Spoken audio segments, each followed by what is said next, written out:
At exactly 4:25 in the afternoon, the broadcast cut in.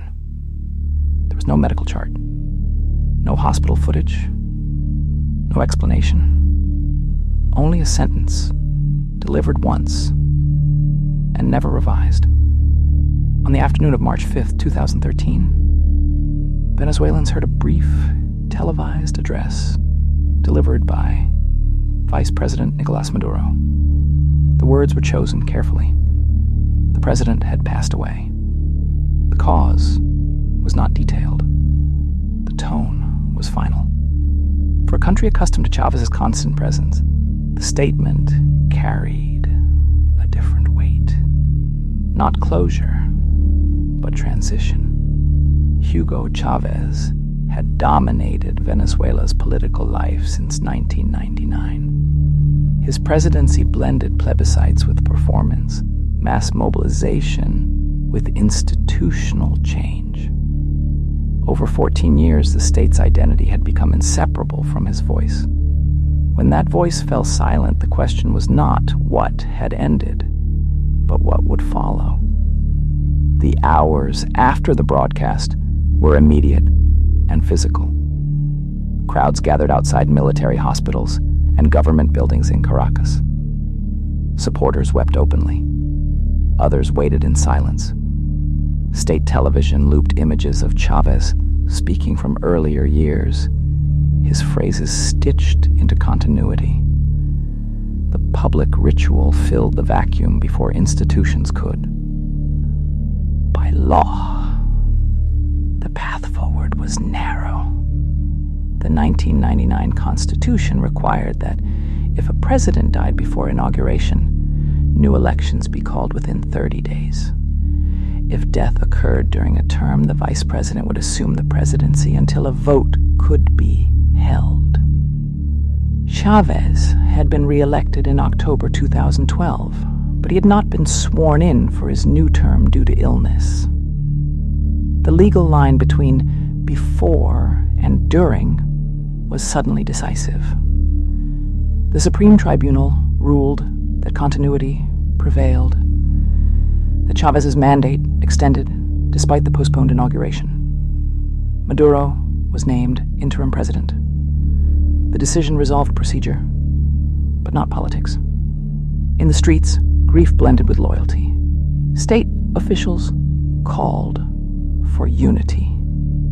Opposition leaders questioned the interpretation. The country moved forward without consensus.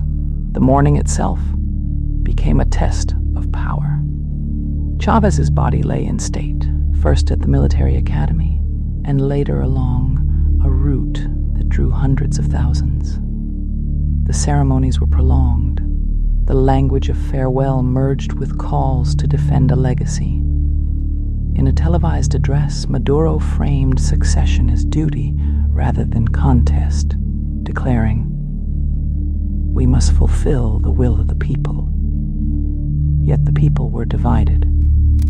For supporters, Chávez had been protector and proof of dignity, of redistribution, of defiance. For critics, he had weakened institutions and concentrated authority. The day after his death did not erase those arguments. It sharpened them.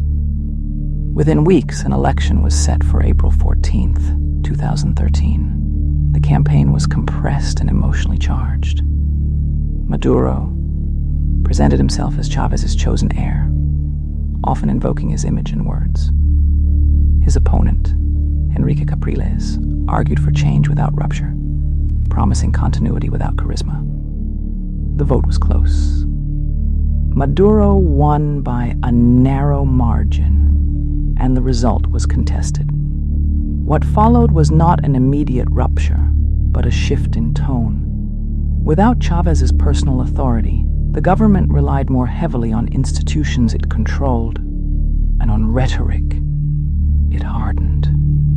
Margins narrowed. Compromise receded. The inheritance of power proved heavier than the charisma that had carried it. Economically and socially, pressures that predated 2013 intensified. Inflation rose. shortages expanded. The political system, once animated by Chávez's presence, now operated under strain. Decisions made in the days after March 5th about legality, timing, and succession shaped the years that followed. Chávez's death did not transform Venezuela overnight. The transformation occurred the next morning, as announcements replaced appearances, as crowds filled the space once occupied by a single voice, and as the state learned to govern without its central figure. A country does not change when a leader dies. It changes when the inheritance begins.